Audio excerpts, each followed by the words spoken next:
बिस्मिल्लाहिर्रहमानिर्रहीम। अस्सलामु अलैकुम। आप देख रहे हैं K92 न्यूज़ और मैं हूं नाइला भट्टी। शामिल करते हैं आज की अहम खबरें।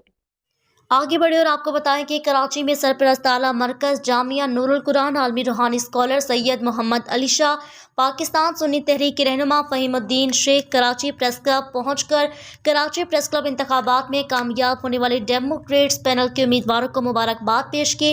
नौमुंतखब जनरल सेक्रेटरी शेब खान, नायब सदर मुश्ताक सुहेल, रंगिंग बॉडी के मेंबर उनको फूलों का गुलदस्ता पेश किया।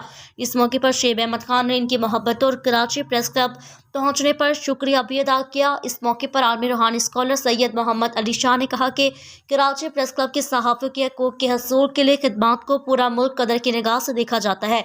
आज़ादी सहाफ़त के लिए सहाफ़ी ने तवील जिद्दोजहद की, कैदोबंद की सोबतें बर्दाश्त करने के साथ साथ जाम शहादत नोश किया। हक व सच के इनको बुलंद करने के लिए कराची तक खैबर सहाफ़ियों की लाजवाल कुर्बानियाँ हैं। सहाफ़ी की लाजवाल कुर्बानी हक व सच के परचम को बुलंद करने पर खराज तहसीन पेश करती हैं। माशरे की इस्लाह और अवामी मसाइल के हल के लिए हुक्मरानों को आईना दिखाना होगा।